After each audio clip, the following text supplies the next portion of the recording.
House Order of November 25th, 2021. Members are attending in person in the room and remotely using the Zoom application. The proceedings may be made available via the will be made available via the House of Commons website. So you're aware, the webcast the person speaking rather than the entirety of the committee. Given the ongoing pandemic situation and in light of the recommendations from health authorities as well economy on October 19th, 2021, to remain healthy and safe, all those attending the meeting in person are to maintain the 2-meter physical distance, must wear a non-medical mask when circulating in the room, and it's recommended that the mask be worn at all times, including when seated, but not when speaking, and I'll remove my mask when I'm speaking in the chair. It's also required that we maintain proper hand hygiene by using the provided hand sanitizer in the room at the room entrance. I will be enforcing these measures for the duration of the meeting and thank members in advance for their cooperation. To ensure an orderly meeting, outline just again a few rules to follow. Members may speak in the official language of their choice. Interpretation services are available for this meeting. You have the choice at the bottom of your screen of either floor, English, or French. If interpretation is lost, please inform the chair immediately, and we will ensure interpretation is properly restored before resuming proceedings. The raise hand feature at the bottom of the screen can be used anytime if you wish to speak or alert the chair. For members participating in person, proceed as you normally would when the whole committee is meeting in person in a committee room. Keep in mind the Board of Internal Economy's guidelines for mask use and health protocols. Before speaking, wait until I recognize you by name. If you are on the video conference, please click on the microphone icon to unmute yourself. For those in the room, your microphone will be controlled as normal. You don't have to hit the switch. And when speaking, speak slowly and clearly for interpretation, the benefit of our interpreters. And when you are not speaking, your microphone should be on mute. A reminder that all comments by members and witnesses should be addressed through the chair. With regard to the speaking list, the committee clerk and I will do our best to maintain a consolidated order of speaking that includes members both virtually and in the room. So with that being said, we are here to discuss committee business, and rising from the last meeting, I'm going to go first to Mr. Villemure, who may wish to move his motion. I'll let him go first. We had spoken of continuing with that motion at our last meeting. So go ahead, Mr. Villemure. Merci beaucoup.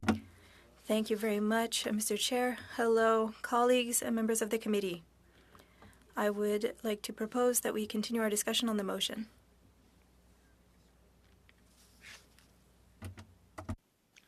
J'aimerais que l'on poursuive. I would like for us to continue the discussion on the motion. Are you asking me to read the motion? No. I'm asking you just to pursue the discussion. Oh, well, indeed. And do you have anything further to contribute to, or would you prefer that I can? We have other hands up who perhaps wish to speak to the motion. If you have nothing further to it that you wish to add right now. Rien de plus. Nothing to add. Ms. Khalid, go ahead. Thank you very much, Mr. Chair, and happy Monday, everyone. I just wanted to check with you, Mr. Chair, what items do we have on the agenda today other than discussion of Monsieur Villemure's motion today? Do we have anything planned other than that discussion? Well, today I had called the meeting for committee business. We did have an outstanding motion that I know some members of the committee wish to have an opportunity to continue. So we will proceed with that. If there are other motions, of course, this would be an opportunity to entertain them. If the committee deals with and disposes of Mr. Villemure's motion, then I would I'll report back on the outcome from the committee point of view on witnesses pursuant to the last motion that we adopted, and also I will point out that a work schedule or a work plan was distributed to committee members this morning, and if we get to it, I would maybe have an opportunity to hear comments from members about just how we proceed in terms of numbers of meetings. I don't want to get into discussing individual witness claims in public at this meeting, but we may, if members desire it, we could move in camera to discuss individual witnesses. So I think we've got a few things that we can go on today, but we do have the minister scheduled to appear on Thursday, and so I wanted to use this meeting to deal with some of the committee business that we already have in front of us. So if you have no further comments on that, I'll go to Mr. Fergus.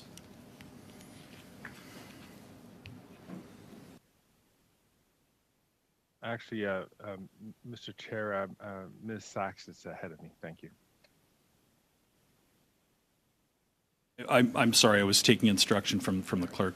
Greg, could you just give that to me again? I see that Ms. Sachs, according to Zoom, has her hand up before I do. Thank you. I didn't get the order. So we are now on debate on Mr. Vilmure's motion. Go ahead, Ms. Sachs. Thank you, Mr. Chair, and welcome. I'd like to welcome all our colleagues back to the important work of the House. I just referring back to Mr. Vilmure's motion, I do hear some echoing from the floor audio. If there's a way to mute that, that would be helpful. Thank you so much. You know, this is an important discussion that we're having, and I'm really looking forward to hearing from the Minister of Health and PHAC officials on Thursday to really get down to the core questions that we have with regards to this study and the questions that the committee members have put forward. But, you know, I do need to emphasize, as we're discussing Mr. Vilmure's motion today, the importance of continuing to collect the data that we need to fight COVID-19. You know, every step of the way, there has been absolute transparency in terms of the collection of the data that we've received from Blue Dot and other service providers. And as a matter of fact, the Parliamentary Secretary of Health, Mr. Van Coverden, was kind enough to provide comments and a sample data aggregate to the committee for review. And I'd just like to perhaps discuss what's in the data that PHAC receives, because we now have for discussion today exactly what officials are looking at in their requests of mobility data from service providers. And when we look at it, we see that it is completely de-aggregated, depersonalized data that is set up in sets, whether they are regional or even in urban areas. And they're looking at week-to-week comparisons of mobility, meaning movement. Where are Canadians going during lockdowns on a week in, week out basis? They ask very important questions in a comparative way during the reporting weeks of how many people are moving from, or in general areas, moving from home to work when lockdowns are in place, and then comparing that data in terms of, you know, numbers of spread or outbreaks in those areas. So looking at movement in relation to outbreak and spread, which is really key, especially now with the Omicron virus at hand, where we know that spread is so high. I just feel that we really need to consider the data that is, and I really want to thank Parliamentary Secretary Van Coverden in making sure that the committee can weigh in on this data in an effective manner, looking piece by piece, page by page at the statistics that by which PHAC is making their evaluations to advise our various ministers of health and COVID teams from coast to coast to coast and province by province, region by region. So when we look at this data, we do see, as a matter of fact, that the data is secure, it's de-identified, it is time sensitive, looking in 4-week sets or even 2-week sets at different times to ensure that we understand how movement relates to outbreaks. And as we look at this RFP that is being wait out into suspension when we are at the height of a spread, and looking at various plateaus and reopenings, just like we've had here in Ontario as of today, as restaurants and gyms and public places start to reopen again, to hinder the collection of the impact of that. I really think we need to consider very, very carefully, when we do know exactly now what kind of data is being collected. We do have a sample in front of us, that perhaps rather than putting the cart before the horse, as they say, that we wait to hear from the Minister of Health, that we wait to hear from PHAC officials on Thursday, to ensure that we're making the best decisions and not knee-jerk reactions, while ensuring, of course, every step of the way that Canadians are healthy, safe, and that their privacy is protected. And we see from what we've received from the Ministry of Health and Parliamentary Secretary of Health, that there is a very clear and concise explanation to how this data has been collected, what it's being used for, and the importance of it in making wise decisions for the health and safety of Canadians. Thank you, Mr. Chair. Okay, thank you, Ms. Sachs. Now, Mr. Fergus. Merci beaucoup, Monsieur le Président. Puis, Thank you very much, Mr. Chair. I would also like to thank my colleague, the Parliamentary Secretary for Health, for sharing information with this committee on the data, the secure data, the depersonalized data that the government and PHAC has been using.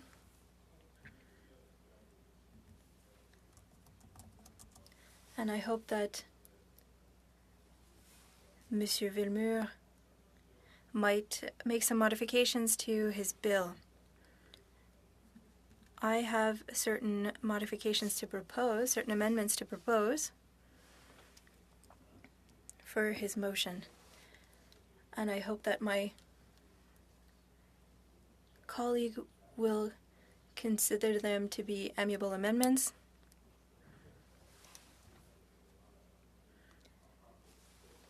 So I'm doing this in order to improve the bill. This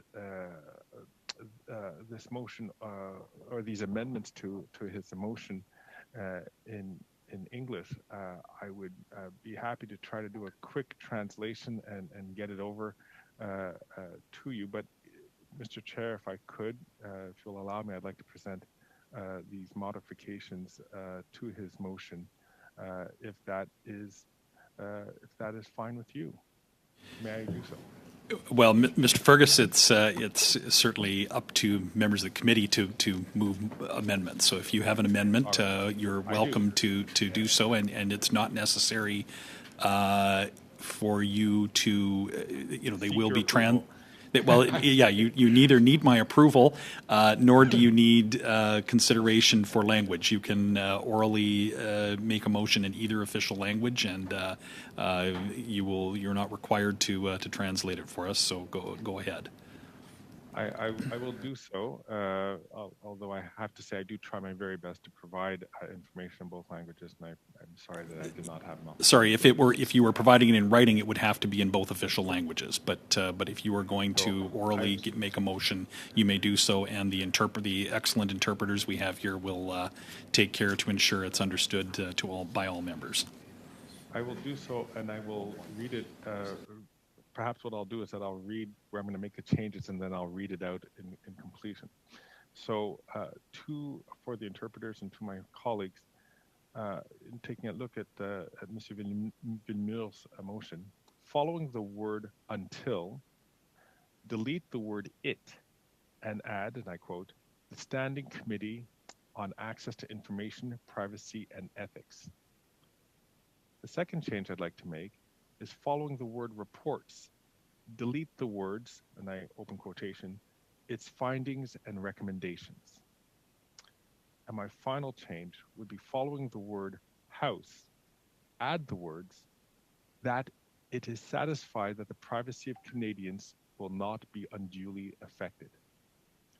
Therefore, fellow colleagues, the entire motion would read as follows.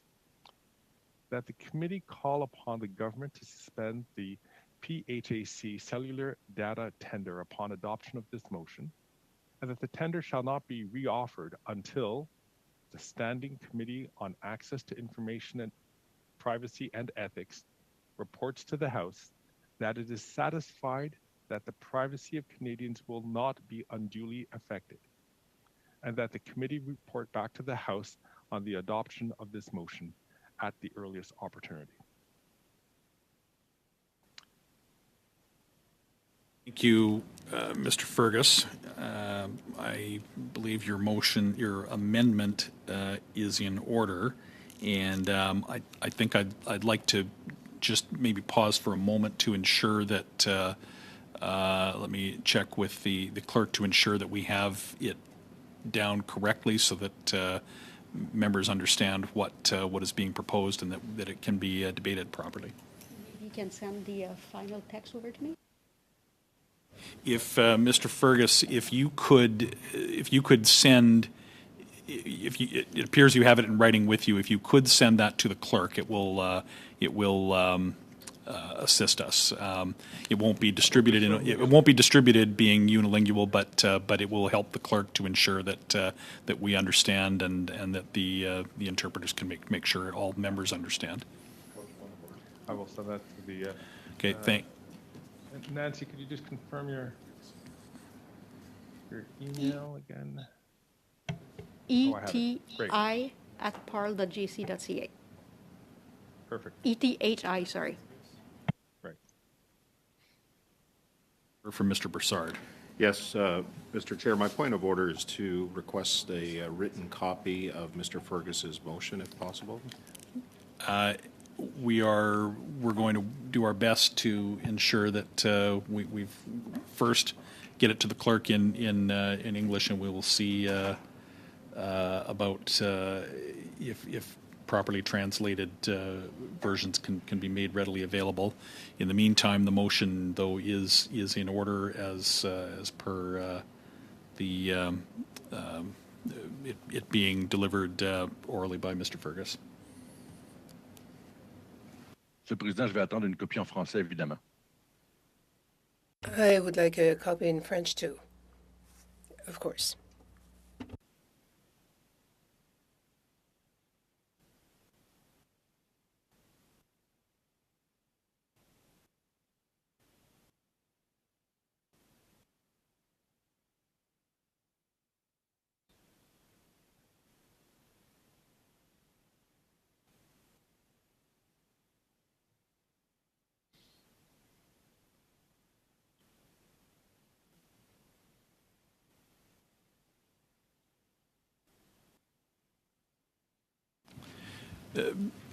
Mr. Villemure, we're going to endeavor to have live interpretation of the motion by the interpreters as soon as we have it.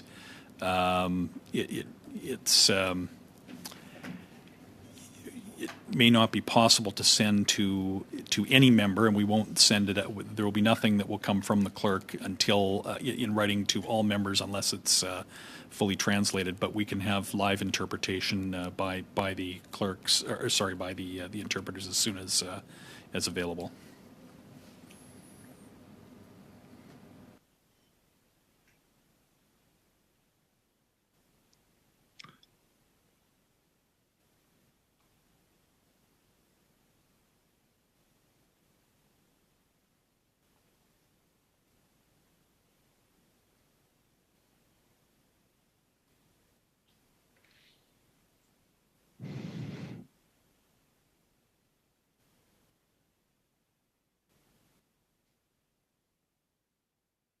I'm now going to ask the clerk to read the amendment, or read the motion as with the proposed amendment by Mr. Fergus, and there will be live interpretation as the clerk reads this. And I'm sure the clerk will read this very slowly, and if we have to do this more than once, we will. Thank you, Mr. Chair. So the motion with the amendment from Mr. Fergus in English reads as follows: that the committee call upon the government to suspend the PH cellular data tender upon adoption of this motion, and that the tender shall not be reoffered until, now the amendment is, the Standing Committee on Access to Information, Privacy and Ethics reports to the House, text of the amendment here, that it is satisfied that the privacy of Canadians will not be unduly affected, back to the regular text of the motion, and that the committee report back to the House on the adoption of this motion at the earliest opportunity.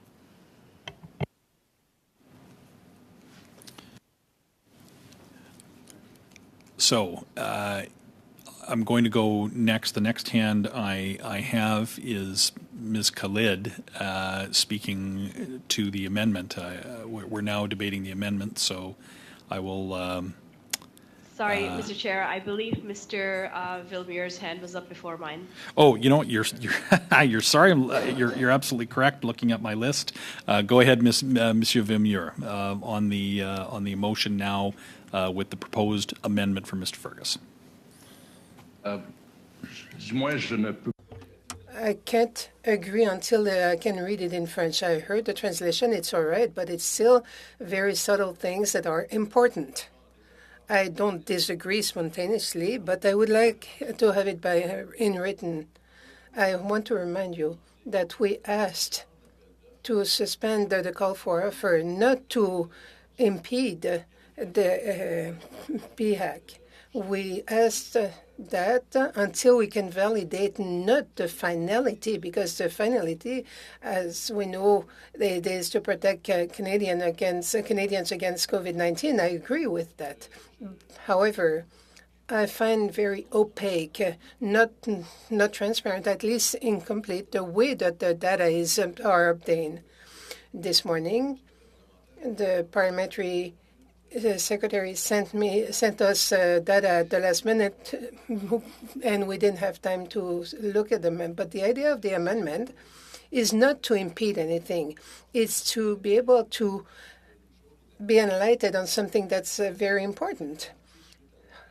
And we had noticed after our last meeting that the call for offer was delayed up to it was to the February 2nd. Now it's the 4th after Mr. Duclos appearing. I don't know if it's a coincidence, but since the beginning of the intervention, that date has been changed several times. I don't see any malice in it, but I would like to be sure that we have every possibility to have all the information, and as soon as possible to report and give recommendations to the House.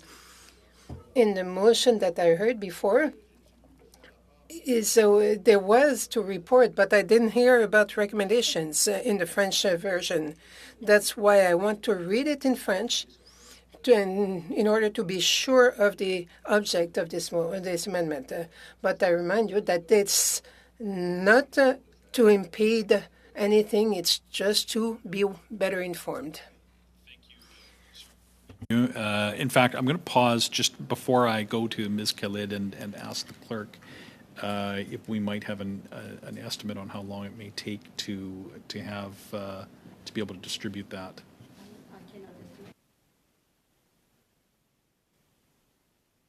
And I'll go to Ms. Khalid now.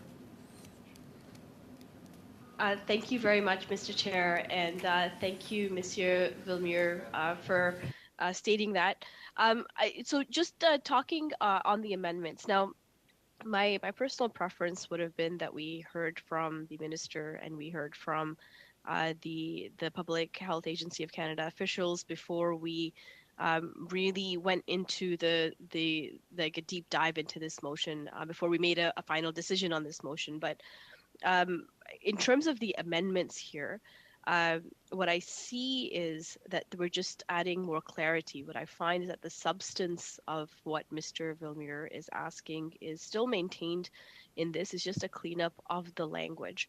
Now, I do understand and respect how important that translation is in terms of how we understand and how we move forward as a committee.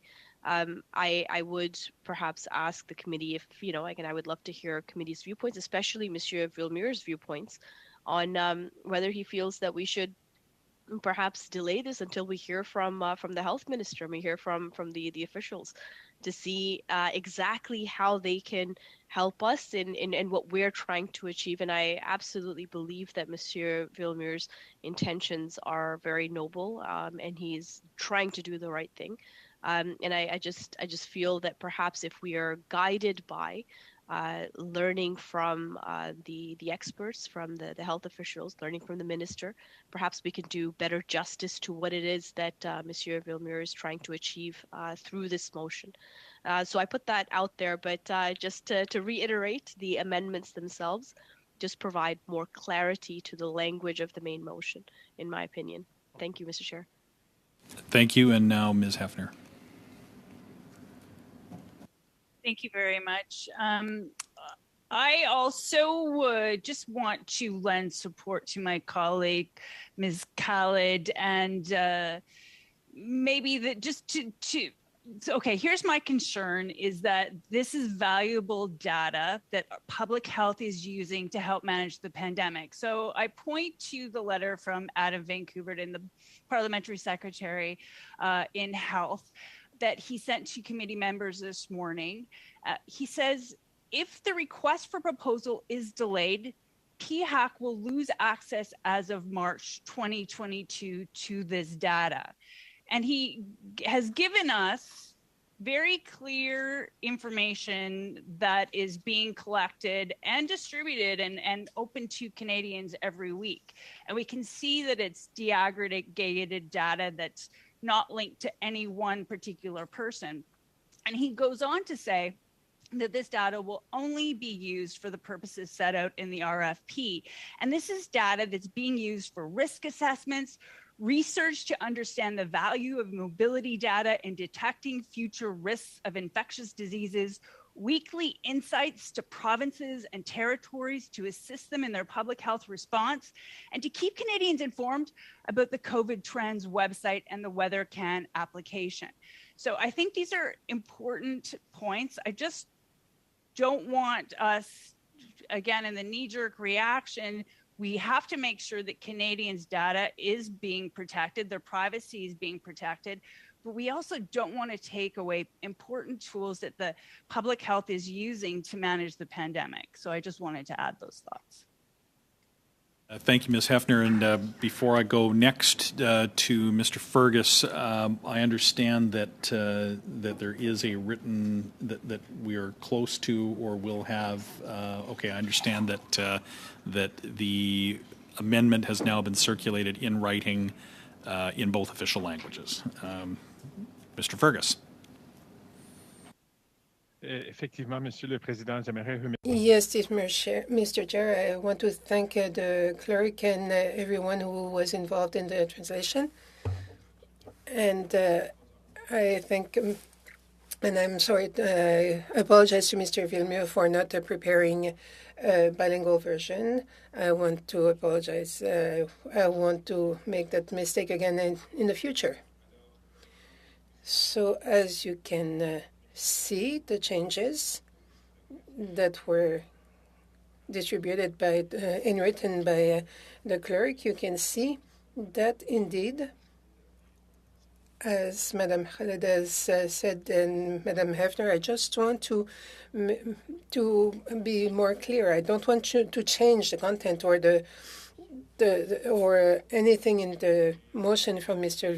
Villemur, just to bring more light to reflect precisely what was just said. What he said when he said that he didn't want to impede or to oppose PHAC, or he want to go to know and to be convinced that the data are disaggregated, are depersonalized, anonymized, and that the committee could then do other things. What I said is that from the moment that the committee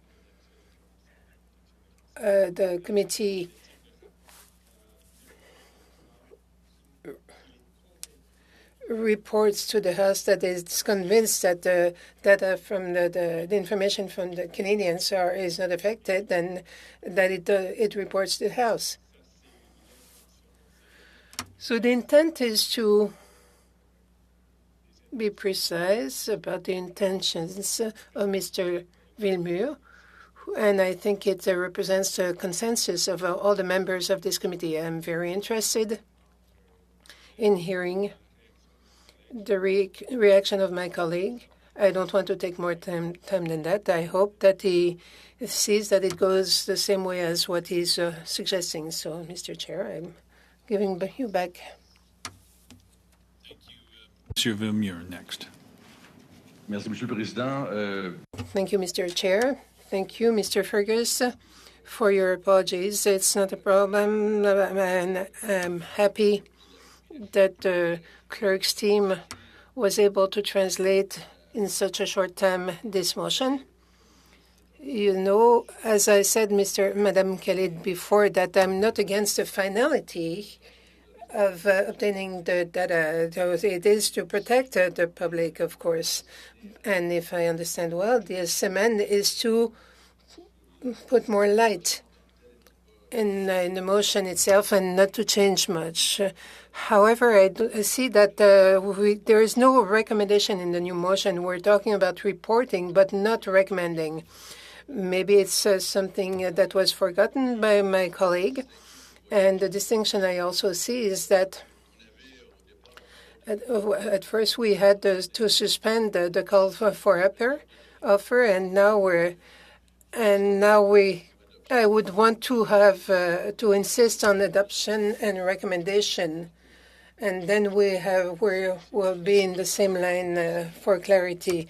And if these words can find their way into this motion, we'll be in the same spirit that we were looking at. I would like to have some more precision about unduly affected. It's a judgment that is sometimes very personal, but probably our honorable colleague can tell us what we understand by unduly affected. Villemure, I have Mr. Broussard next, and then followed by Ms. Khalid. Thank you, Mr. Chair. On the amendment, I would agree with Mr. Villemure's assessment on some of the language that needs to be couched, and I'm looking at the amendment right now, and perhaps Mr. Fergus would consider importing Mr. Villemure's word of recommendation. You know, the ultimate goal of what Mr. Villemure is proposing is until and unless this committee is satisfied that the privacy data that was collected unknowingly of 33 million Canadians is protected and the proper security protocols were put in place and the proper security measures were put in place. That's really what the crux of what we're trying to accomplish here in this study. This, as I mentioned in previous meetings, this wasn't known until this RFP was actually instituted or called for that would have expanded this program. Since then, since this RFP was put out, security experts, surveillance experts, and privacy experts have universally been exposing a cause for concern. So I won't be satisfied until I'm absolutely 100% certain that this information was deaggregated, that it was depersonalized. And I'm sorry for being a skeptic, Mr. Chair, but I'm not going to take the government's word for it. I'm not going to take the Minister of Health's word for it. And this is the reason why we proposed this study, so that we can call in the companies that were collecting this data, We can call in the security and surveillance experts. Over the course of the last couple of weeks, I've done a deep dive into this, and there are legitimate reasons to be concerned from a security standpoint. So proposing what Mr. Vilmore proposes, I think, is a prudent move on the part of the committee in order to do that. Now, I know that there's been some mention of what Mr. Van Couverden had sent out, and I find it awfully curious that 45 minutes before this committee meeting started, that we get a letter from the parliamentary secretary saying, everything's okay, we're using this data. And I agree with Mr. Villemure, and I think my colleagues on this side agree as well, that, we want the best results from a public health standpoint. But we also need to be bloody well assured that the privacy rights of Canadians are being protected. And until and unless we get to that point where we're satisfied, I think it's a concern, at least by the reaction that I've received over the last couple of weeks, a concern of many Canadians that their mobility data was being collected without them knowing. Now, I will also note in this Blue Dot reference, and listen, I've had to borrow Mr. Courick's iPad here because I really needed to blow up a little bit more so I can see what these data sources are. And anybody that reads the appendix to this, it should actually not give them any satisfaction that their privacy and data was protected. It should actually give reasons for concern. So, I want to be able to discuss with these privacy and security experts what the risk is to the privacy data of Canadians, and I think it's prudent upon us to send a message to the government that this RFP needs to be delayed. So Mr. Fergus is reaching the spirit of what Mr. Villemure is proposing, but we cannot have this data collected until we're absolutely sure, Mr. Chair, that privacy data is being protected in a way that we can be assured, and that Canadians, most importantly, can be assured that it's happening in the proper way with the proper security protocols and the proper security measures. So just on the amendment, I think we're getting close to where we need to be on this, but we better be sure. Thank you. Thank you, Mr. Broussard. And now Ms. Khalid. Thank you very much, Mr. Chair. Just to pick up on something that Mr. Broussard said, I didn't see an appendix to this document at all, so I'm not really sure what he's referring to. Maybe I've missed a page here and there, but I having reviewed this document, I mean, I see how that aggregated data is being used to really, differentiate how people have been impacted by COVID. Just going back to the amendments and Monsieur Villemure's points. Now, when Mr. Villemure presented his main motion, it was after a very long and healthy discussion of a motion that had been presented by Monsieur Broussard. And what I find to be a little unclear, and perhaps Monsieur Villemure can clarify this for us, is that when we were discussing, like a full-on study, which we all agreed to, and which we will hopefully be getting to the witness lists and study plans later on today, why was this motion not included, perhaps as part of that initial motion that we met on a 10644? So, based on that and my deduction and reasoning, the wording of Monsieur Villemure's motion, it talks about a report and findings and recommendations. I'm not sure if we're trying to duplicate the work of the initial study, because it seems that there's a huge overlap between what we've already agreed to study and what Monsieur Villemure's motion is. So what in my interpretation of Monsieur Fergus's amendments is to really provide that clarity to say, okay, well, we have that study going on, but in the meantime, if we're going to suspend an RFP, then the way to kind of see it to conclusion is to say, okay, well, the committee's satisfied, the committee's not satisfied. That satisfaction comes from the basis of what is going to be our long and healthy study into this whole issue. So I'm really not. I'm really hoping Mr. Villemure can provide some clarification around what's the difference between the two. I mean, if we're talking about suspending RFPs while we're conducting this study, then for me, the language as proposed by Mr. Fergus makes that so much more clear. Now, if we're going back to the language of the main motion, then all we're talking about is we're not specifying what report, what recommendations. We're just talking. I feel in my interpretation about what was the motion that was discussed, that was passed, and this seems to be an addendum, but it's a completely separate thing.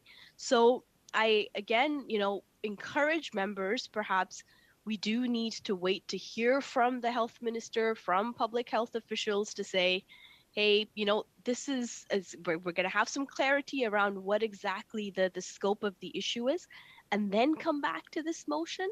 Or, as members see fit, I think that the language as proposed by Mr. Fergus makes it more distinct and more clear on the specific issue that Mr. Villemure has raised on his main motion, that is separate and distinct from a study that we've already agreed to do. We had a very long and healthy discussion amongst members about the importance of privacy, about the importance of protection of data, and that we're all willing to go forward and embark on this study to ensure that Canadians are protected. So I'm really, I turn to you, Monsieur Villemure, through the chair. Perhaps you can provide some clarity as to what that distinction is between this motion and the motion we've discussed before, and these amendments. Thank you, Mr. Chair. Okay, thank you, Ms. Khaled. Now, Mr. Fergus. Merci, Monsieur le Président. Puis... Thank you, Mr. Chair.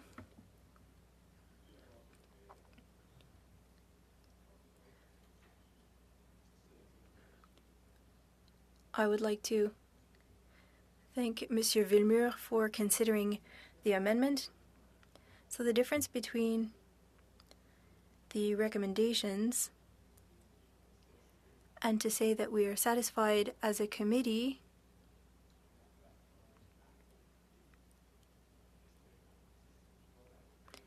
and hopefully we'll find the appropriate way of doing things, and if we can't, hopefully we'll say that we are in disagreement. So we would disagree with the government's actions. We need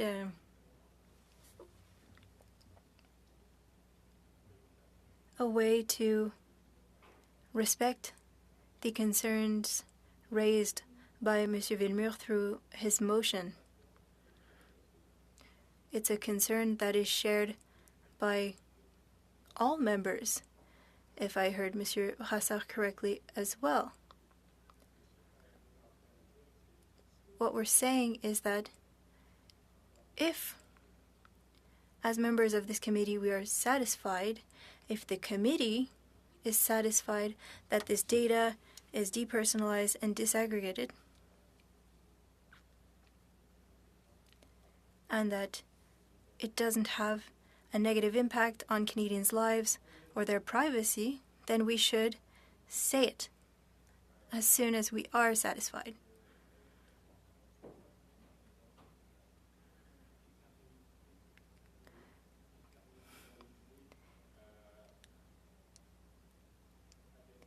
We don't want things to drag things on, and we can say to the House that we are satisfied. But on the other hand, if we're not satisfied, then we can say that as well, that we don't give our support.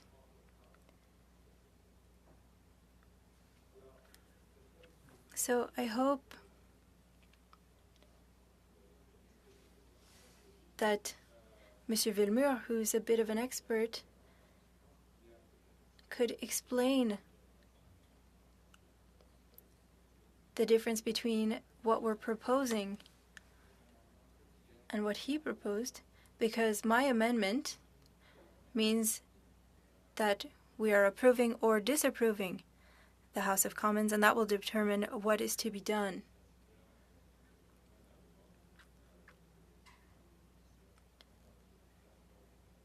That would allow us to work efficiently while respecting the will of the committee. Thank you. All right, thank you, Mr. Fergus, and now Ms. Sachs.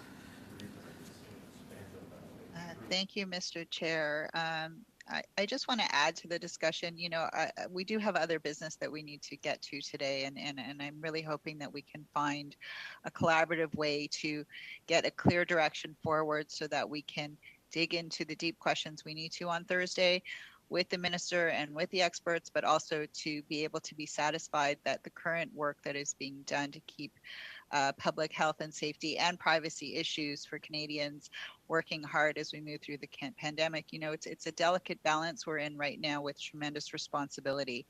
I'd just like to refer back to the comments of my colleague, Mr. Brassard, and the data sample we have in front of all of us have in front of us, where it explicitly outlines what the data sources are in terms of deaggregated, anonymized mobile devices.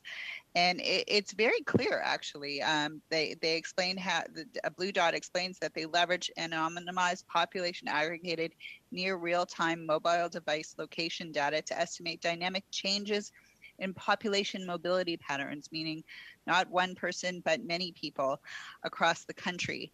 And the data used contains only a unique device ID, and there is no information pertaining to users themselves. And I think this is a very important point. And that they've developed internal policies on top of the privacy standards to limit the access to these data and create guardrails for safety to safeguard privacy of users. All analytics at the device level are rolled up into population level units, which is how they're able to track the risks in relation to spread. It's geography. This data is also related to geography and time periods containing fewer than 5 devices at a time, meaning that if it's more than that, they're trying to suppress the individual data at every step along the way. And I really think, comments of saying that there's universal concern about this, and that there's a lack of transparency. PHAC has published, there have been articles in the media, we discussed this in our previous meeting, that this has been an open discussion throughout the pandemic of how we use data in a responsible, private, and safe way that is deaggregated and anonymized to ensure that we have the best real-time information on how best to protect Canadians as they wish to move across the country, whether it's for business or personal reasons, whether or not it's safe for them to go from region to region or area to area. And we want to make sure that as we go into this deep dive with officials and with the minister, that we are also recognizing the real-time safety concerns of Canadians, and that we want to do our work efficiently, both here in committee and make sure that the will of the committee is heard, but that also that we're working efficiently here and with the House. Other colleagues, like my colleague, Mr. Green, have other concerns that we need to put on the committee table. And we need to get to the crux of this, of what will satisfy both the committee and the concerns that Mr. Villemure has raised so that we can move forward. Thank you, Mr. Chair. Okay, thank you. And I'm going to go to Mr. Green next. I can't always get the precise order. I had Mr. Green down first. Yeah, okay, good. So Mr. Green, then Monsieur Villemure.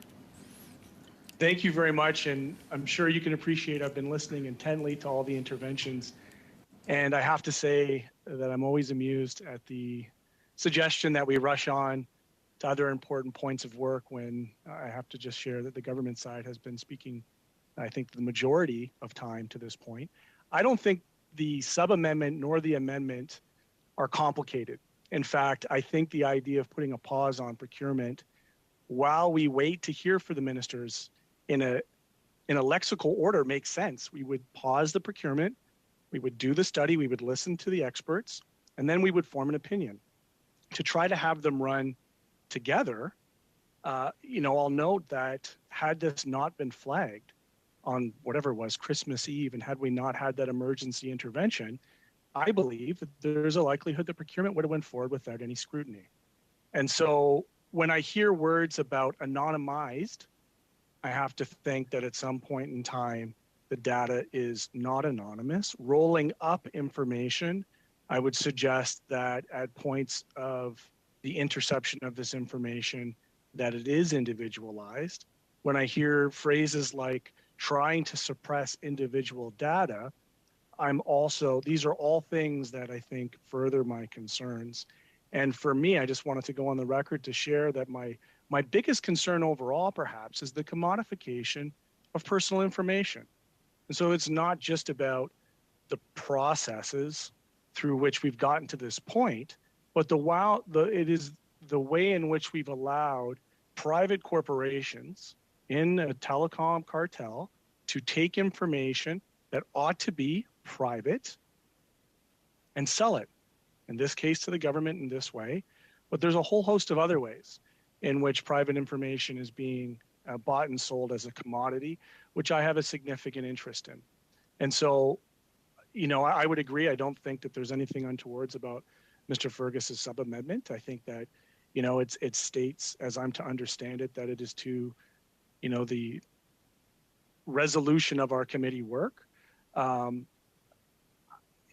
me, it feels a bit redundant to where Mr. Villemore's original amendment was, but I support both of it.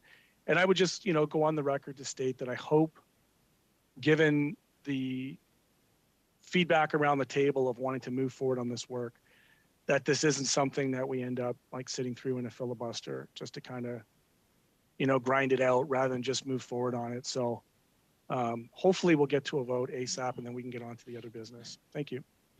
Thank you, Mr. Green. Now, Monsieur Villemure. Merci, Monsieur le Président. Thank you. I agree with Mr. Green. This morning, what we got from PHAC, well, I believe that this data is useful for public health, of course.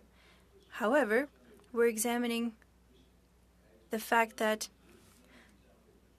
the data is perhaps not anonymous at the beginning.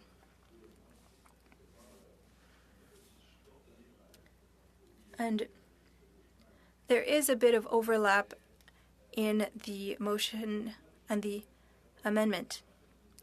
But the note that we received from the parliamentary secretary 45 minutes before the start of the meeting, I wasn't able to read it. And I hope that this is not something that will become commonplace. But I have just a question on unduly affected, because that could be a little bit vague.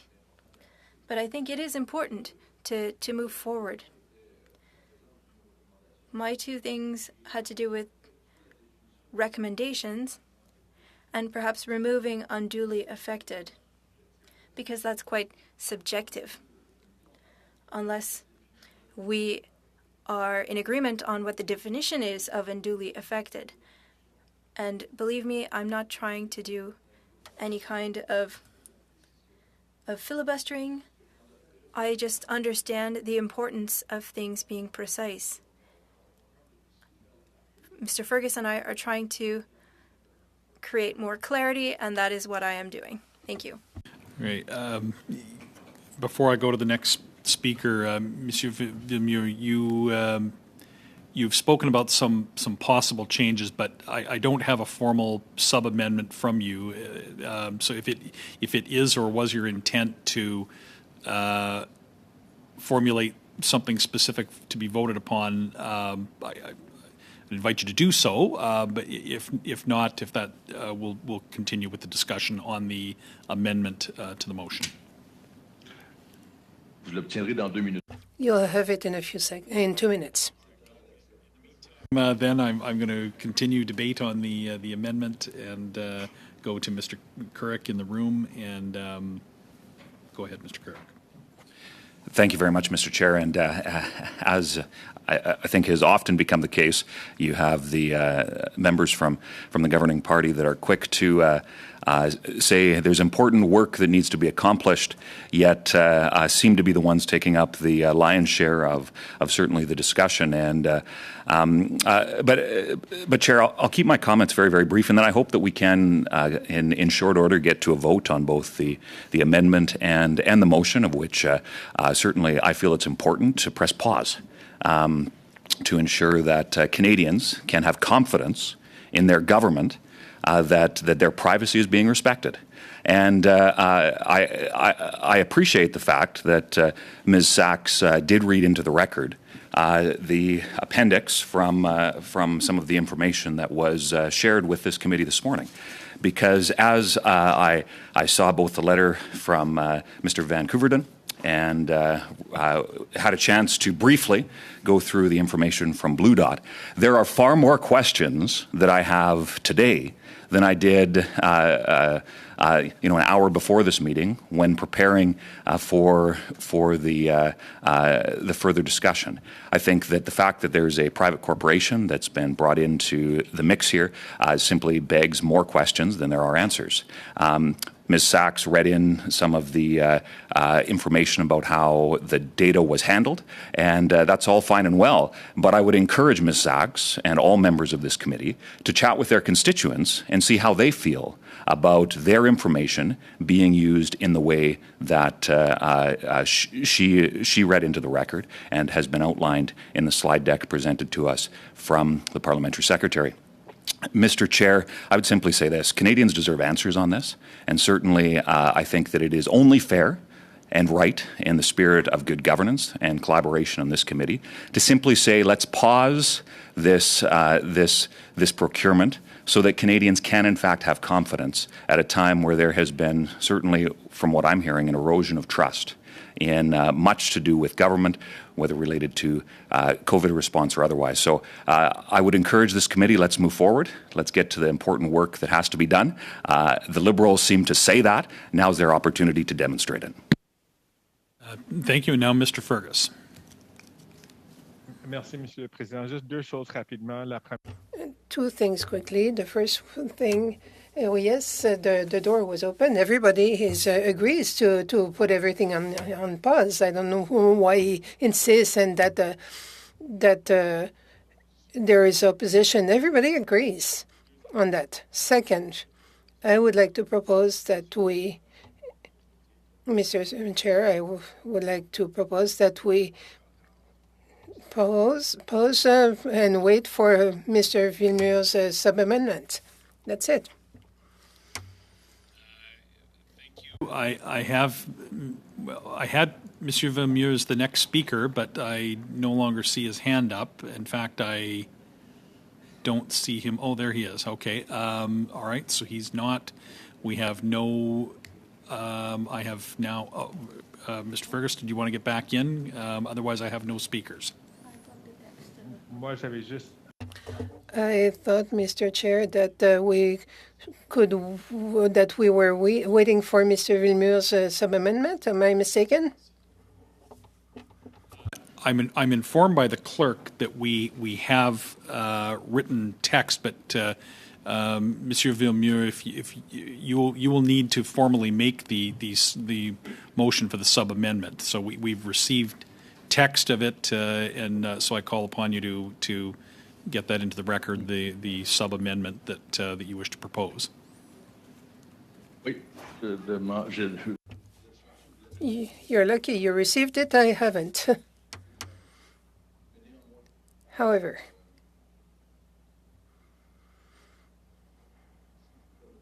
if you allow me to receive it, just a sec. I understand it comes from you, so I'm going to have to... Non, pour l'instant, j'ai la version française. And currently, I have the French version, but there are two things, very simply.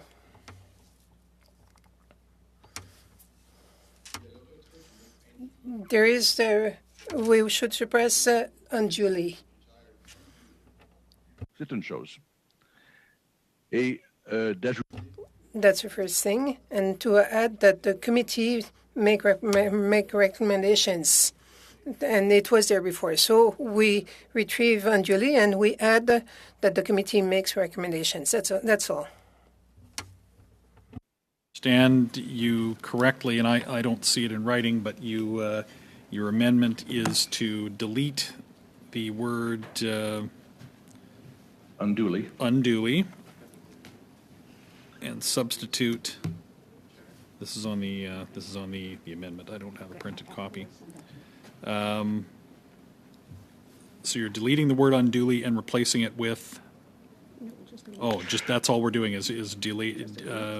Delete unduly. Okay. No replacement. Okay, and that's the entire amendment, the sub-amendment. No, there's also the addition of one word. Right. The committee reports back to the House with recommendation. So with recommendation, avec les recommandations Right. pour l'adoption. Okay, de la thank motion. you. Okay, so the sub-amendment is in order. We now have a sub-amendment, the amendment, and the main motion.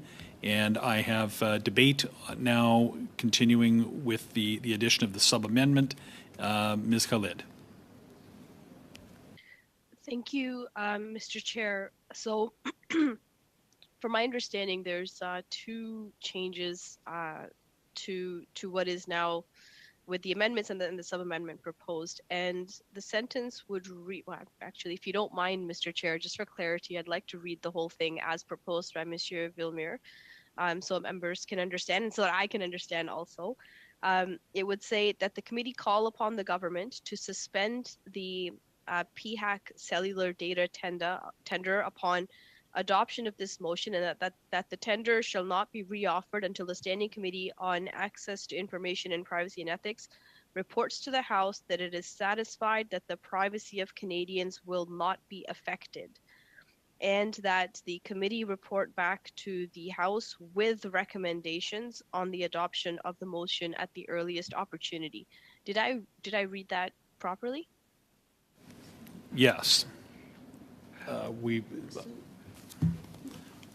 One moment. I understand that we've got it correctly.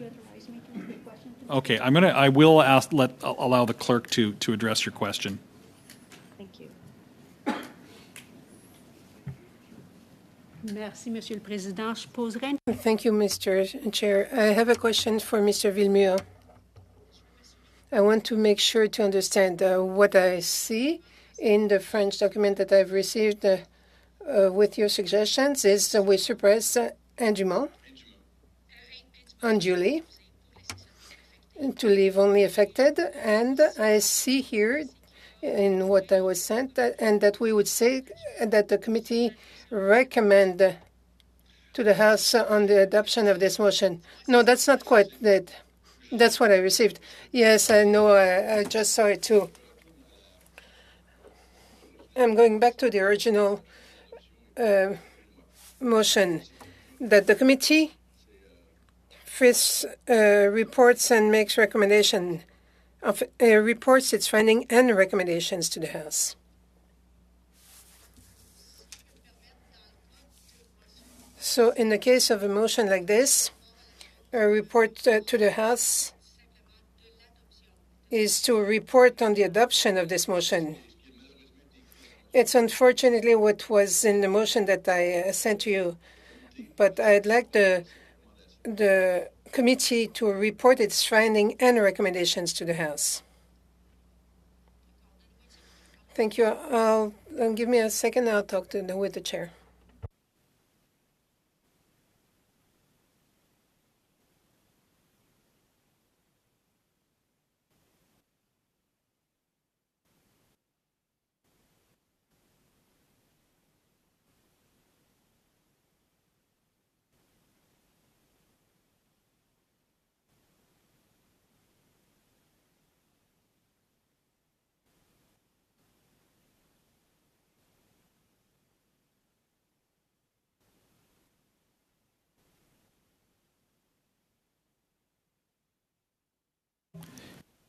So just to be a little bit, have a little more clarity around what this motion would do. This motion doesn't contain a a study. This motion simply makes a recommendation.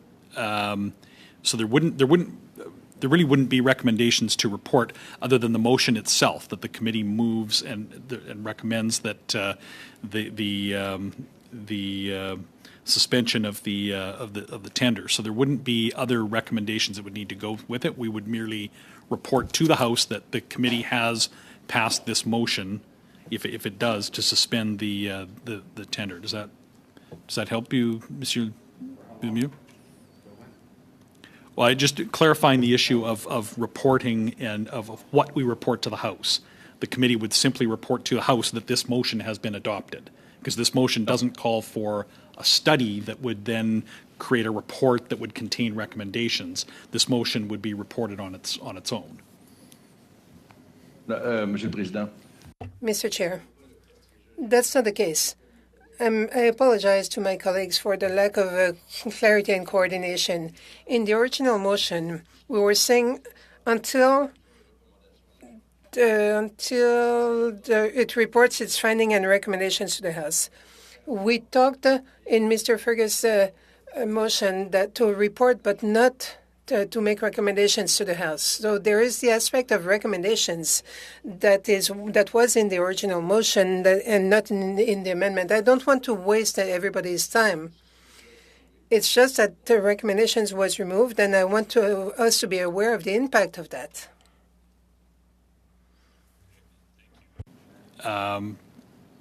Discussion on the sub amendment. I had Ms. Khalid first, and then I have Mr. Fergus as well. So go ahead, Ms. Khalid.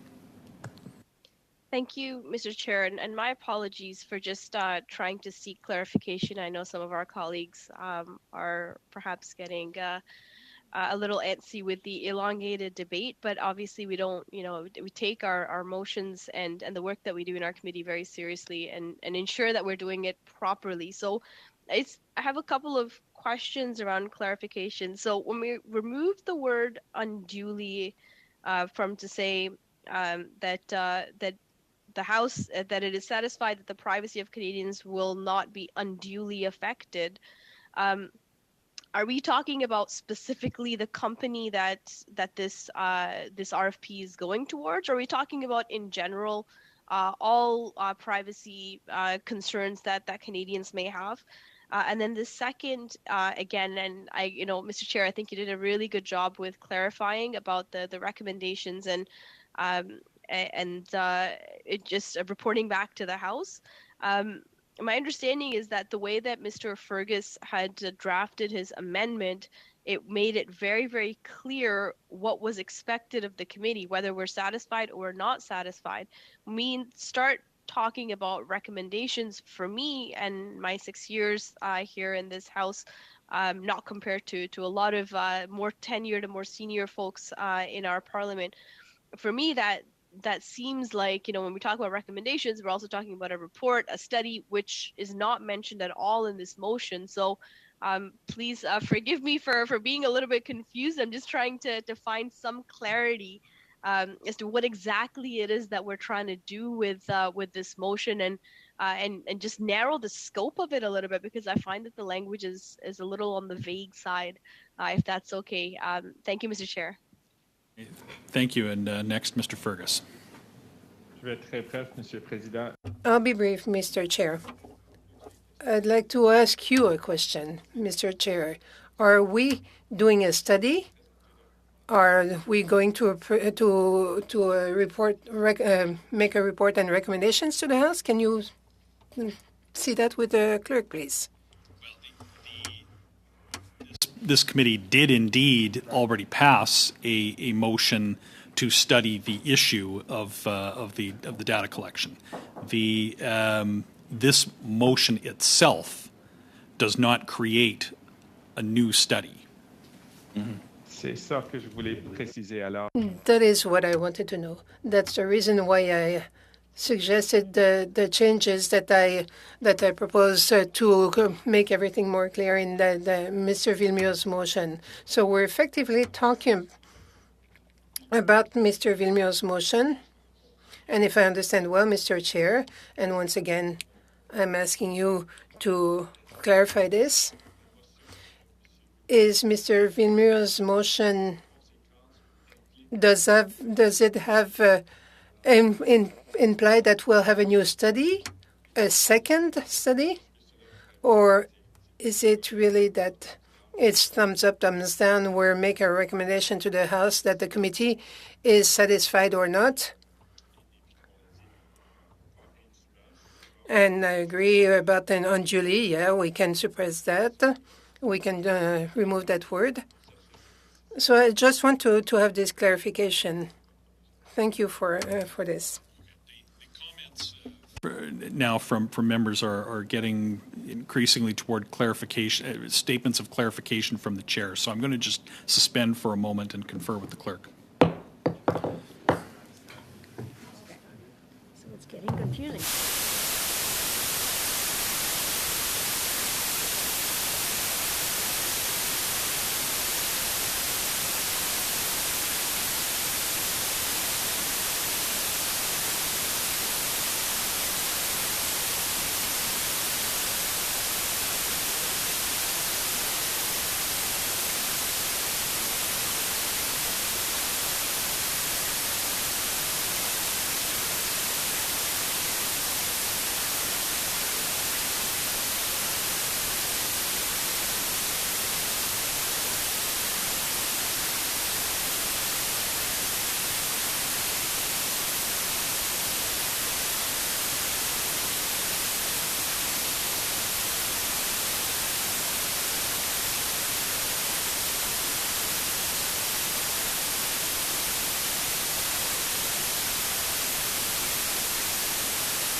Okay, the meeting is back in session, and I understand the questions that I'm being asked to answer is really what exactly Monsieur Villemure means by the addition of the words with recommendations, and I think perhaps rather than have me try to sort this out, I'm going to, indeed, I think I had him up next as the speaker on debate. I'll just allow this to resume debate, and perhaps Monsieur Villemure can inform the committee. But I will point out that the issue, though, within this motion, within the motion that was initially made, and Mr. Fergus's amendment to it, neither would provide any forum for study with recommendations within this motion. There is a separate study that is taking place, which will run the course of hearing witnesses, drafting a report, and making recommendations to the House. So I think I understand Mr. Villemure's motion. The intent is to simply, with this at the earliest point, recommend to the House of Commons that it not proceed with the tender until the committee has done its study that will be underway. So with that, I'll invite Monsieur Villemure to speak to the sub-amendment that has been made, and if there are no other speakers following that, we may vote on it, but I'll go ahead with Monsieur Villemure. Merci, Monsieur le Président. Thank you, Mr. Chair. I'll be very brief, and I'll try to be very clear. By removing unduly and by leaving Mr. Fergus's amendment as it was, that's fine with me. So we remove unduly and we go with Mr. Fergus's with his amendment, because the study is going to happen either way. So I agree.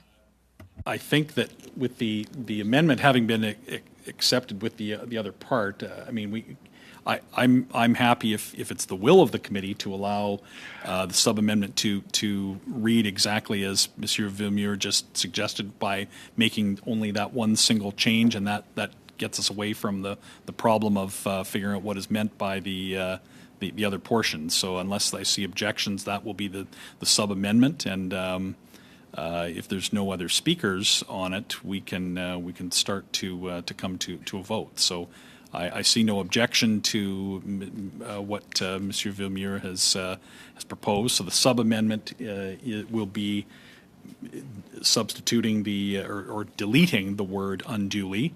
So that would amend Mr. Fergus's motion. So any last call on any further discussion on the sub-amendment? Is it the pleasure of the committee to adopt the sub-amendment? Are there, and again with Zoom it's easier to do this in reverse, are there any opposed to the sub-amendment?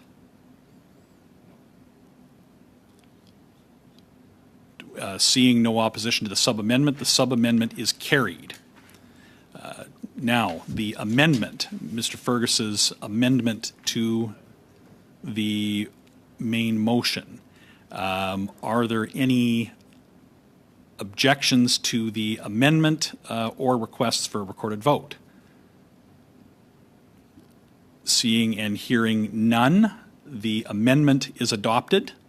And now the main motion, Mr. Villemure's motion as amended by both Mr. Fergus and the sub-amendment by Mr. Villemure.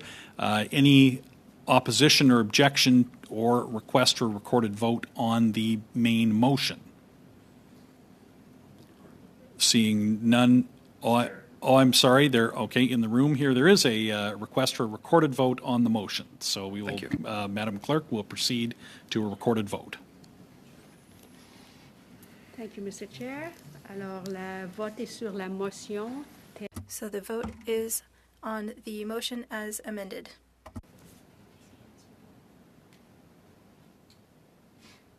Mr. Baines, could you unmute yourself?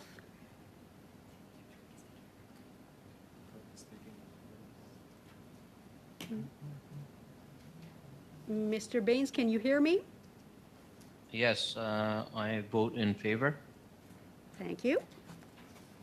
Monsieur Fergus. Je vote en faveur. Ms. Hefner. I vote in favor. Ms. Khalid. I vote in favor. Ms. Sachs. En faveur. Mr. Brassard. I vote in favor. Mr. Kirk. I vote in favor. Ms. Rude. I vote in favor. Monsieur Villemur. Je vote en faveur. Mr. Green. Je vote en faveur. All yeas, Mr. Chair. Tous pour. Thank you to committee members. That we still have some time left for additional committee business, and I'm going to begin just to report back to committee. Mr. Fergus, if you permit me, I'll just deal with reporting back the results that came about from the motion adopted at the last meeting, and then I'll take speakers. And I see your hand up, and I now have also Mr. Broussard in the room. So, but I did wish to report back that pursuant to the motion adopted at the last meeting, we had asked to call both Minister Duclos and the Chief Public Health Officer of Canada, Theresa Tam, and Dr. Tam, through the department, declined the invitation, and that is why she does not appear in the notice of meeting that came out on Thursday. So that invitation was declined. Minister Duclos accepted. I did my best to try to schedule a meeting at the earliest possibility, and the earliest that Minister Duclos could reasonably appear was not until this Thursday, but I did what I could pursuant to what I had said at committee in response to Mr. Broussard's question to arrange that as soon as possible. So that is where we are. We also have a draft work plan that has been circulated to committee members that contains possible witnesses. I don't want to discuss that because it deals with private individuals that we shouldn't. It's just not custom of committee to discuss that business in public. Although we are certainly able to talk about our schedule in terms of how many meetings. The work plan suggests the 6 meetings, the next 6 meetings to hear witnesses on this important study. So with that, I will go to Mr. Fergus and then Mr. Broussard.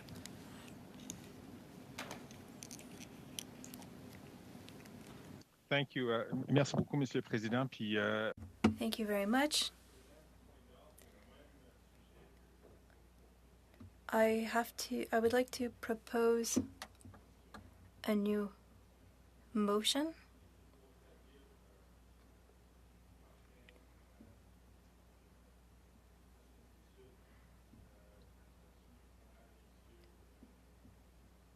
For future studies, we have an ongoing study with the Public Health Agency of Canada.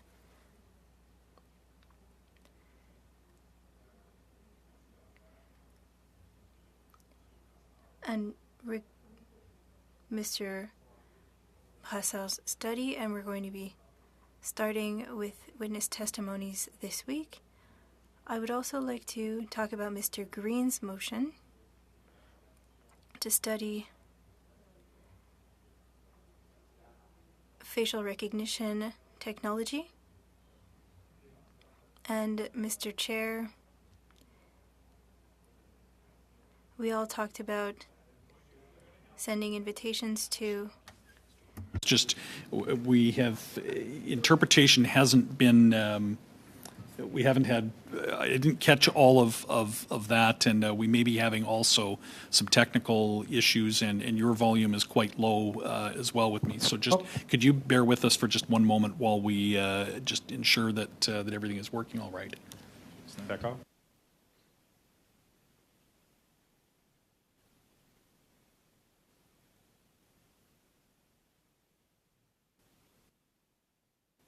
We had some interference just that was only within the room here too. I did not catch your motion in translation, and so I'm going to maybe ask you to repeat that portion of your intervention before you continue, if that's all right, Mr. Fergus. Ça me fera plaisir, Mr. Yes.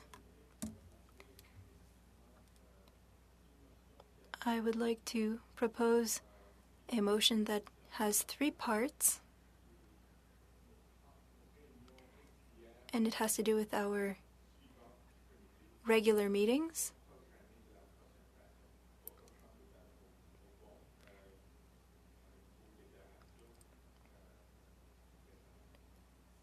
So, I would like for us to continue the study by my colleague Monsieur Brassard, and that will move on to the study proposed by Mr. Green, and we cannot forget that we have 4 guests from Parliament that we would like to invite. So if you would allow me, I would distribute to the clerk in both official languages the motion that I will read. That our regular meetings be programmed as followed. 1. That in accordance with 1038H, that we examine Monsieur Brassard's study on the collection of data by PHAC and the collection of cellular data of Canadians, that the committee make its recommendations, and that the committee report its conclusions and recommendations to the House by April 16th. 2. That in accordance to 1083H, standing order, that we carry on the study proposed by Mr. Green and study the use or potential use of facial recognition technology by different levels of government in Canada and policing agencies, that the committee make recommendations and that the committee shares its report to the House by May 28th. And 3, that the committee invite the 4 parliamentary agents for 2 hours each to share their work with our committee and examine the budget by June 17th. Thank you for your patience, Mr. Chair, and I will be sending that in both official languages to the clerk in just a moment. All right. Thank you. The motion is in order, and discussion. I had Mr. Brassard, and he'll be followed by Mr. Green. Thank you, Mr. Chair. I guess my immediate concern in relation to what Mr. Fergus is proposing is basically what he's proposing is that we program the committee on a timeline.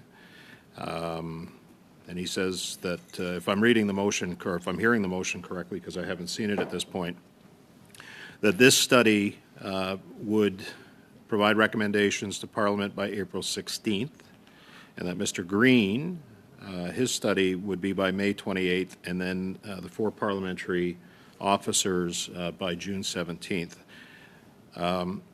We have submitted a pretty robust list of witnesses for this particular study, not the least of which is the Privacy Commissioner, privacy and security experts, telecommunications companies. Also, of course, we've got the Minister coming on Thursday. The immediate concern that I would have on this, frankly, is that I don't think we're going to have enough time, given the parliamentary schedule the way it is, to really do a deep dive into this and really address the concerns that Canadians have.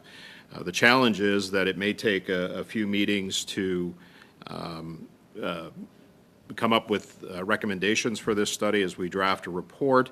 So we're really, if we work backwards, I guess what I would ask is, I'm curious how many meetings would in fact be able to take place for this study? Are we reducing it to, you know, I don't even know what that number might be if we are to provide that report to, because I don't have the parliamentary schedule in front of me. So that would be my immediate concern, Mr. Chair. I don't want to limit or preclude the amount of witnesses that we can have, because I think this is a very important study, and I think it has many Canadians concerned as well. So there's a lot of witnesses on that list that we, I think all of us, it would be prudent upon all of us to get to really have a fulsome discussion on this. So, Mr. Chair, I see you nodding your head here. Perhaps you have an answer for me as to how many meetings would take place.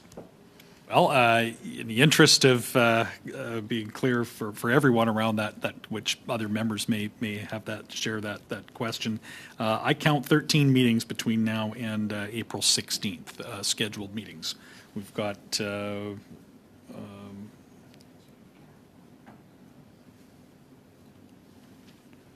so 13 scheduled meetings before April 16th, and then. If we use all of those meetings for this study, that wouldn't leave us very many for.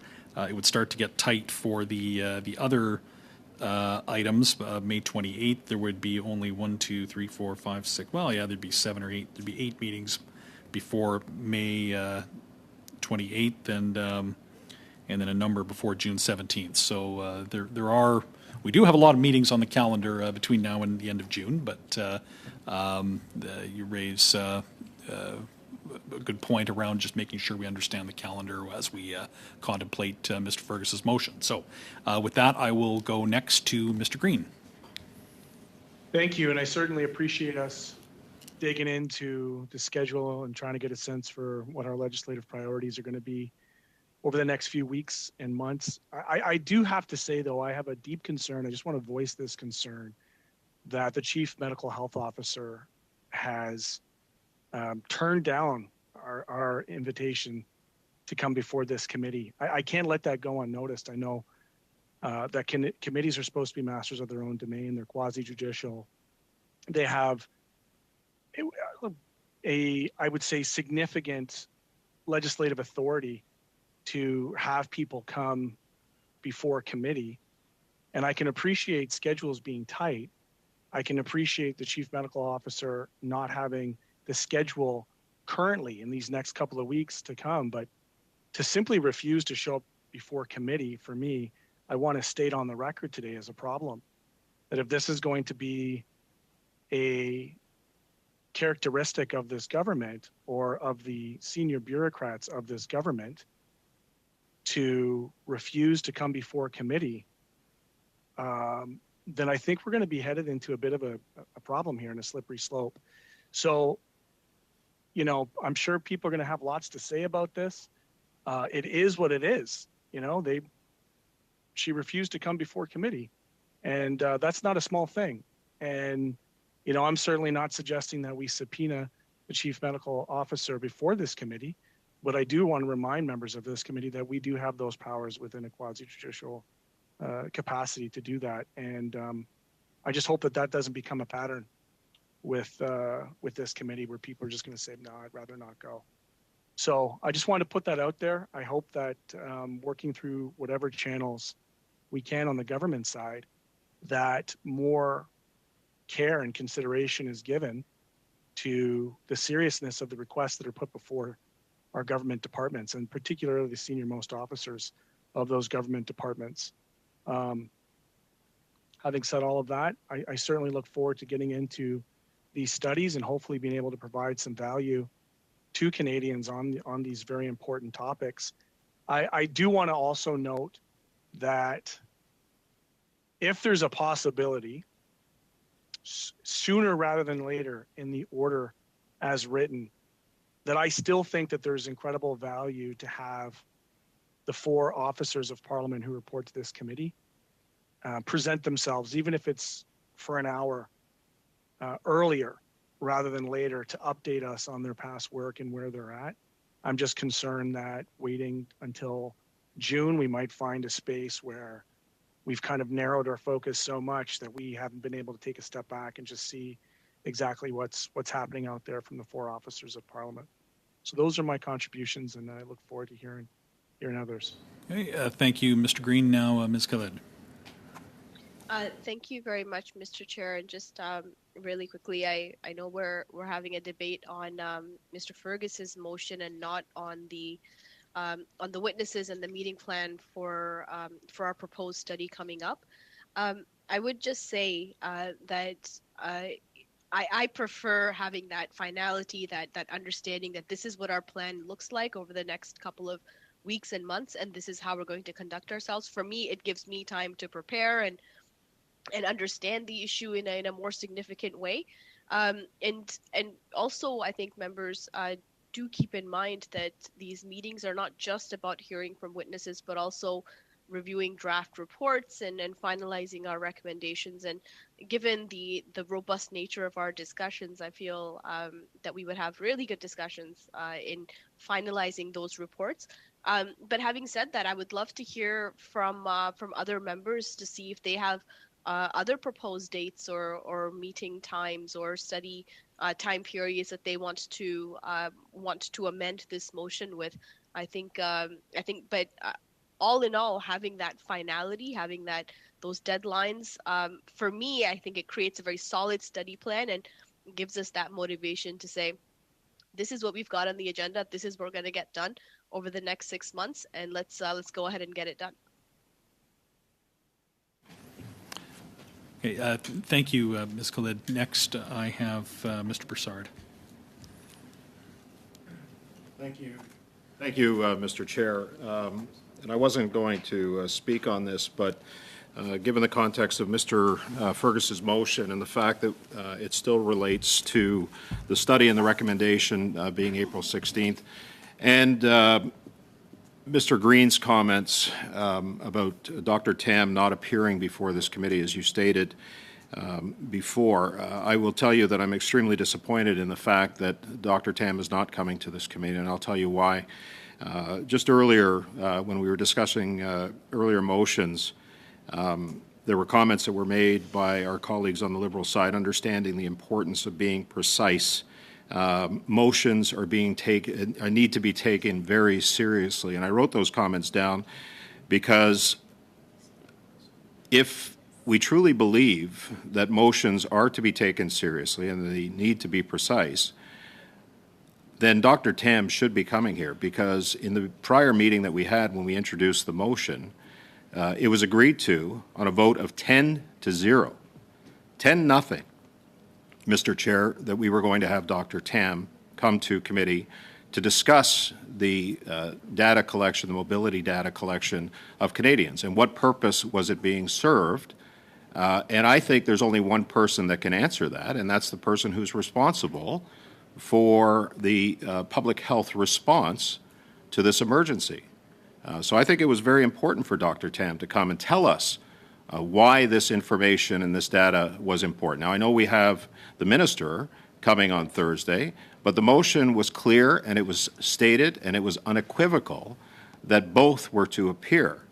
We're not, listen, I mean, committee has an authority unto its own where we can, if we choose to, compel Dr. Tam to come, but I can tell you that I'm very, very disappointed that we are not going to hear from Dr. Tam as it relates to why this data was collected secretly with 33 million Canadians to determine public health response. And it's in relation to the RFP because Public Health Agency of Canada has stated that it was to determine the response to the pandemic, in particular lockdown effectiveness, but the RFP was also put out there to determine public health response and measures going forward as well. And who better to answer those questions than the Chief Public Health Officer of this country? And so to say that I'm disappointed, and I share Mr. Green's disappointment as well, that Dr. Tam is not coming to this committee after we voted 10-0 to have her come.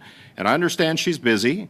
I understand that we're still at the height of a critical point of this pandemic, but to take the time for an hour to come to committee and answer these very relevant questions, not the least of which, what other public health data is available to public health that they don't have to spy on the mobility data of Canadians? That data is collected. It's collected by PHAC. It's collected by municipal and provincial public health agencies and territorial health agencies. There's hospitalization data that's collected as well that can all be used to determine what that public health response is going to be. So why? Why was this done in secret? And the only person that can answer that question is the Chief Public Health Officer of Canada.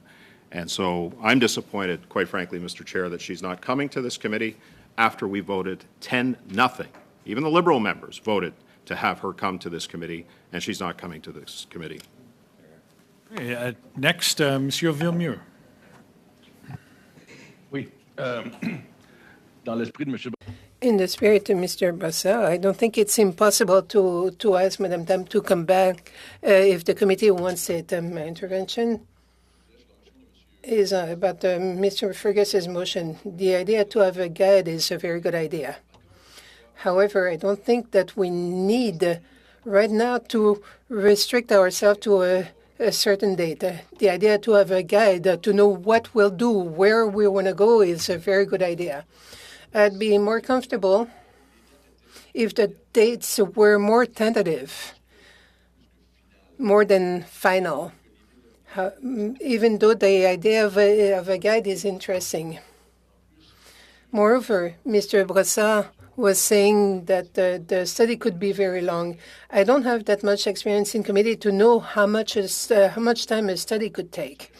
That's why I'm in favor of a tentative date, a purpose, rather than a determinate date that could. However, I would be in favor of keeping a purpose that wouldn't be unreasonable. To Mr. Fergus, I will point out that when it comes to the actual deadline to table a report in the House, we do have to take into consideration the time necessary and availability of the analysts. So it is helpful just for managing the analysts' time to have at least a little bit of flexibility. But with that, I will go to Mr. Fergus. Merci, Thank you, Mr. Chair. To answer, I shouldn't characterize the comments as concerns, but the points that were raised by Mr. Villemure, Mr. Brassard, Mr. Green. First, the importance of what I just proposed as a motion is the fact that we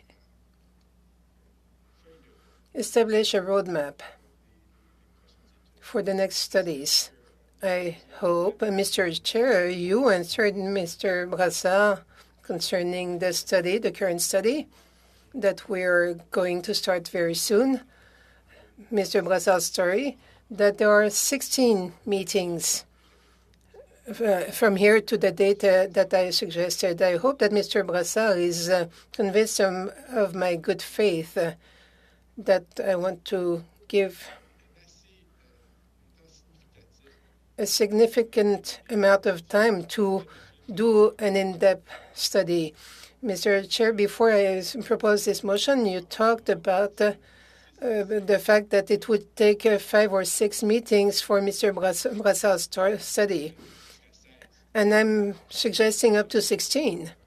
So I hope that he'll be convinced that in no way I'm trying to limit in an unreasonable way the work of the committee. Same thing for the other studies, for the 4 agents of Parliament. And as I said before, to address Mr. Green's question, if the agents of Parliament are available to come way before June, they'd be welcome.